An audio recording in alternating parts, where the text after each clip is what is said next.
dans les incroyables aventures du Captain. Mais où en étions-nous restés déjà? Ah oui, nos fringants héros s'envoyaient un petit sandwich bien mérité sous le soleil savoyard. Et certains en ont profité pour relâcher un peu la pression. Et autant être léger pour attaquer la suite, parce que grosso merdo, il nous reste environ 1000 de D+. Sachant qu'on en a déjà fait 900, ça va piquer un peu les mollets. Je n'ai pas la moindre idée du kilométrage et encore moins du pourcentage de la pente. Mais tout ce que je peux vous dire, c'est qu'avec un pôle de 17 kg, équipé d'un shorty et d'un Magic Mary passablement mou, j'ai eu la sensation de grimper les cols de l'Alpe d'Huez à reculons.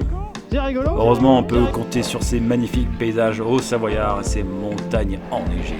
Ces villages typiques aux habitations typiques et aussi ces magnifiques 405 de collection qui moisissent au soleil. Môle, c'est là où qu'on va, et c'est encore dans longtemps. Et finalement, après moult douleurs et moult efforts, nous finissons par arriver au sommet. Oui, mon français est approximatif. Il y a de la violence, hein. Enfin, je dis le sommet, mais on est arrivé à la fin de la route goudronnée, et après ça, il nous restait encore 300 de plus à faire. Vélo sur le dos, parce qu'il y avait de la neige. Patience et longueur de temps font plus que force. Ni courage. Et les cocos ont craché au bassinet. C'est d'autant plus frustrant qu'on s'est fait doubler par des gamins de 10 ans qui gambadaient à fond la caisse. Ça fout un coup au moral. En prenant un peu d'élan, en glissant en travers sur les chaussures, là, il y a moyen de faire un truc. Bah, c'est la sortie du virage, quoi. Ça pimente une sortie qui n'a pas besoin d'être pimentée. Ces infernales conditions hivernales firent que nous nous arrêtîmes, pas tout à fait au sommet. Tant pis, il faut savoir renoncer. Ça, c'est mou de la bite, là. Aujourd'hui, le môle triomphe. Mais un jour, je viendrai prendre ma revanche. Et pas de demi-môle cette fois, je m'enfilerai le môle complet. Tiens-toi le pourdi, maudit môle. Bon, trêve de plaisanterie et de jeux de mots douteux à base de môle, même si j'adore ça. Et il est grand temps de se lancer dans la descente. Oh merde. J'ai raté mon virage. Et avec 1700 de D+, dans la musette, et surtout dans les mollets, il va falloir rester souple et détendu si on veut éviter la casse. Il fallait pas faire ça, je crois. Mais tu sors le pied, ça passe. Ok, ça annonce la couleur. Mais faut redoubler de prudence dans cette neige môle. Oh, yes. Oh, putain, elle est nulle. Et je la garde. Blague neigeuse à part, il faut quand même redoubler de prudence. Parce que c'est super traître et on a vite fait de mettre la roue dans... Oh. Oh là, ça va. Mais quelle équipe de côtes cassées. Enfin, surtout moi. Oh, Ouais, j'ai mordu la poussière et j'ai rebondi contre un sapin. ah, ça a bien brassé, là. Heureusement, j'avais une dorsale. Malheureusement, j'ai tout pris dans les côtes. Attends.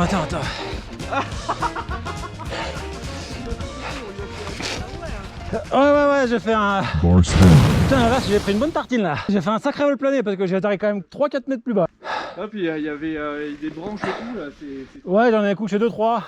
Et se manger des gros taquets comme cela, ça pompe un max d'énergie.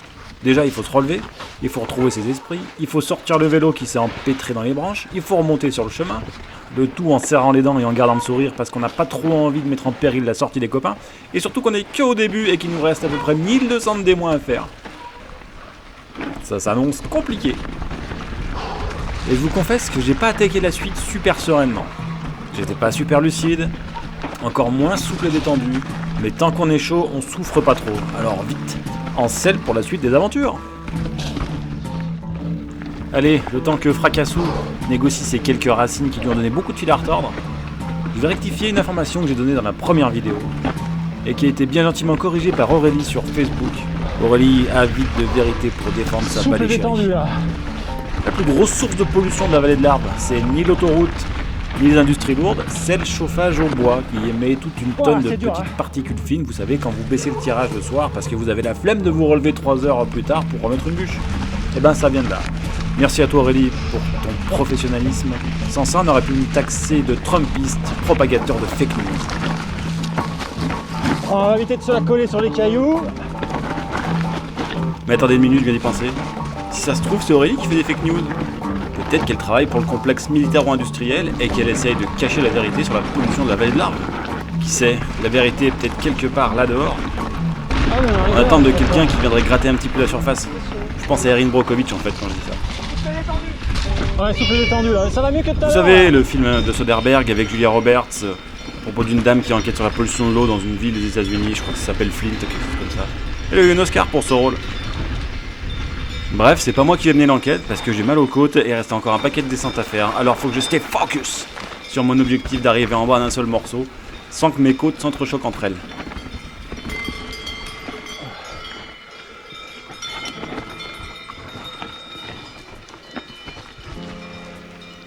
Chouche, alias Yvan, qui est un peu le père Fouras du VTT, comprenez par là qu'il a une immense sagesse, a une théorie. Le postulat de départ, c'est que pour la dernière descente, en général, t'es complètement fatigué, t'es rincé et essoré, tu serais mécaniquement plus souple et détendu, et donc, ça irait beaucoup mieux pour piloter.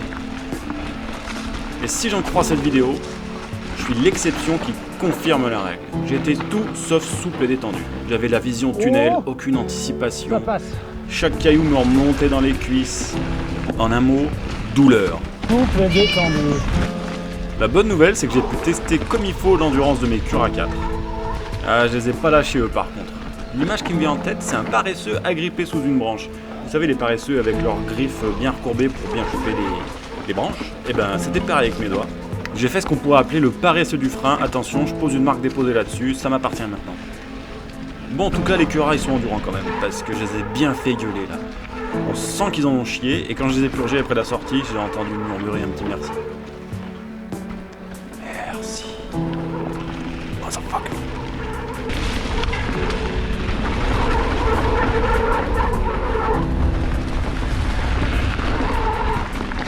Oh yes.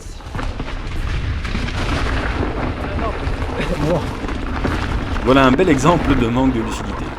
Tu croises un pélo, C'est bon, il je te vois les dit, traces de ils frein. t'attendent, et toi tu réponds bonjour. Le gars a dû voir la douleur sur ma gueule, et il cherchait des mots sympas pour me réconforter. Et je pense qu'il était à deux doigts d'aller me chercher un chocolat chaud pour me remonter le moral. C'est bien gentil de sa part. Dur, dur.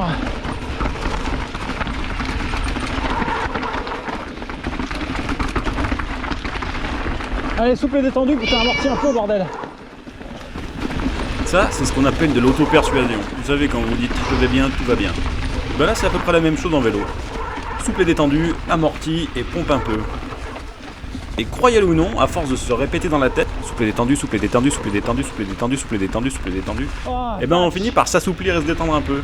Et du coup, j'ai retrouvé quelques bonnes sensations et aussi pas mal de plaisir. Parce qu'après tout, on est là pour ça. Pain and pleasure, si je veux paraphraser BKXC. BKXC, comme Brian Kennedy Cross Ouais, Country c'est bien, pour mais, les moins doués en anglais. C'est dur en fin de sortie, ça. Souple et détendu. Ah ouais, là, je me le dis tout le temps, là, dans la tête. D'ailleurs, et ça n'a rien à voir avec la choucroute, n'hésitez pas à vous abonner, commenter, partager. Ouais, je fais un peu de la réclame, mais bon, moi aussi, j'ai envie d'avoir plus d'abonnés. Et que la chaîne soit mieux référencée. Ça rapporte des pépettes. Non, c'est pas vrai, je l'ai pas monétisé. Mais quel philanthrope. Finalement, mon mantra interne, que je me répète dans ma tête, souple et détendu, a fini par apaiser les dieux du single. Et ils m'ont ouvert ce boulevard à base de feuilles mortes. C'était un régal. Bon, ouais, c'est bon, ouais.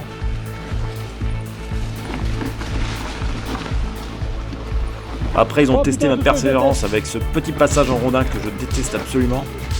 Et pour bien parfaire le futur rendez-vous chez l'ostéo, un lit de rivière asséché, idéal pour jouer des congas sur ma cage thoracique. D'ailleurs, j'en profite pour faire une petite dédicace à Emeric qui s'était fracturé la clavicule et je comprends sa douleur maintenant.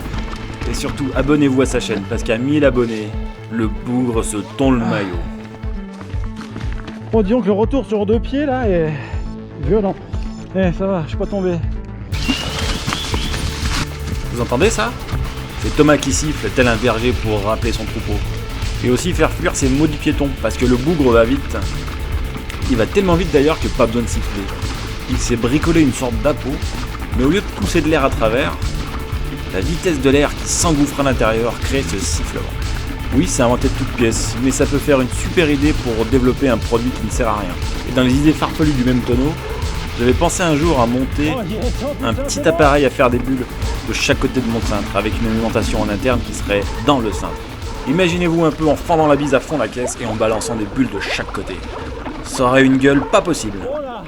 Et si jamais une grande marque venait à me piquer cette idée, j'utiliserais cette vidéo pour faire valoir ma propriété intellectuelle et leur soutirer quelques millions au passage. Bon, c'est pas tout ça, mais l'heure tourne. On a un couvre-feu à 18h à respecter si on veut pas se manger 135 balles. Et on a 1 heure de route, un jour de grand départ en vacances. Mais avant de décoller, on va quand même faire une petite pause chez Thomas qui va bien gentiment nous offrir une bière amplement méritée. Il part dans les canyons. à foutre, il est énergie. Crache dégueulasse, on s'en fout. C'est bon, t'en freestyle, ça fondit dans tous les sens Et derrière. parce qu'il faut combattre les clichés, le Savoyard dans son chalet, plutôt que nous proposer une tartiflette ou une fondue, va nous fournir des crêpes. Et après 1007 de D+, sur 30 km, je peux vous dire que ça fait un bien incroyable. Encore une fois, merci Thomas pour le guidage et pour les crêpes.